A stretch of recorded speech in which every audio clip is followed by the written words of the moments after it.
আমরা প্রায়শই দেখে থাকি আমাদের কেস স্টাডিতে একজন ব্যক্তি বিশেষ তার আয়কর নথি জমা দেওয়ার পর আরও কিছু তথ্য তার হয়তোবা আবিষ্কৃত হয়, অর্থাৎ বাদ পড়েছে বলে উনি জানতে পারেন, উনি অথবা ওনার কর উপদেষ্টা। এতে অনেকে চিন্তায় পড়ে যান যে হায় আমার কি হলো, আমি তো এটা বাদ পড়ে গেল, আমার এখন কি হবে।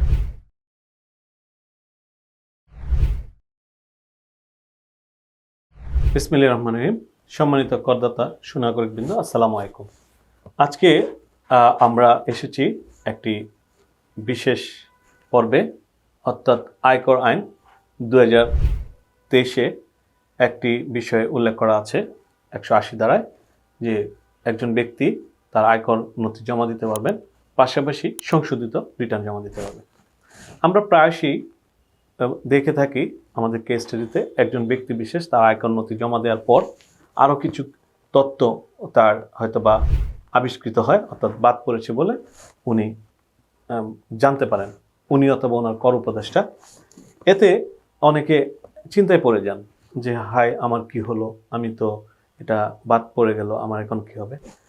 এই ক্ষেত্রে খুব চমৎকার সমাধান আয়কর আইনে বলা আছে, অর্থাৎ আপনি চাইলে অবশ্যই আপনার যে জমাকৃত নথিটি আছে সেই জমাকৃত নথিটিকে আপনি পুনরায়, অর্থাৎ সংশোধিত রিটার্ন হিসেবে আপনি আবার জমা দিতে পারবেন, সংশোধিত নথি হিসেবে জমা দিতে পারবেন। এক্ষেত্রে কতগুলো বিষয় আপনাকে খেয়াল রাখতে হবে। প্রথমত দেখতে হবে যে আপনি জন্মাকৃত প্রথম রিটার্ন থেকে যে রিভাইস রিটার্ন যেটা জমা দিতে চান এটা অবশ্যই 180 দিনের মধ্যে হতে হবে।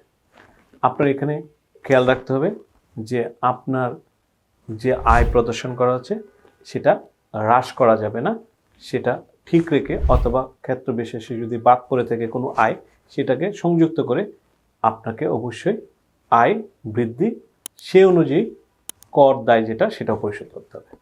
ঠিক একইভাবে আপনার কোনো সম্পদ যদি বাদ পড়ে থাকে তাহলে সেটা ওখানে ইনক্লুশন করতে হবে এবং উপযুক্ত ব্যাখ্যা দিতে হবে।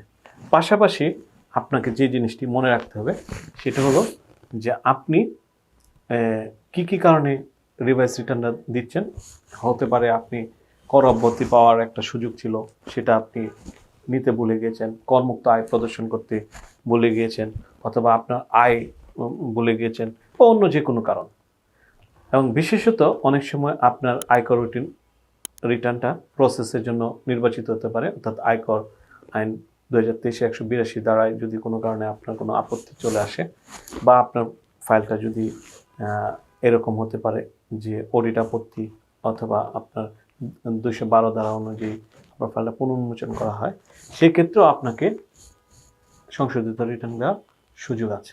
তাই আমি সম্মানিত করদাতাদেরকে বলবো আপনারা আইনটা জানবেন, এবং কোনো কারণে যদি আপনার কোনো সম্পদ বা তথ্য বাদ পড়ে যায় একদম দুশ্চিন্তা করবেন না, শুধু দেখবেন যে আপনার 180 দিনের মধ্যে বিষয়টি ঘটেছে কিনা।